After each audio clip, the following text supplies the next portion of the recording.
ఒక మనిషి దేవుని మాట కోసం తన జీవితాన్ని మార్చుకున్నాడు. అతని పేరు అబ్రహాం. దేవుడన్నాడు, నీ దేశం వదిలి వెళ్ళు, నేను నిన్ను గొప్ప జనముగా చేస్తాను.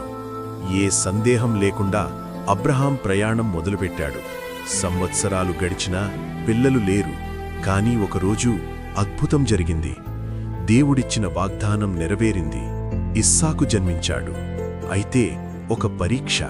దేవుడన్నాడు, నీ కుమారుణ్ణి బలివ్వు. అబ్రహాం విశ్వాసంతో ముందుకు వెళ్ళాడు. చివరికి దేవుడు ఆపి చెప్పాడు, నీ విశ్వాసం గొప్పది. దేవుని నమ్మితే అసాధ్యం కూడా సాధ్యం.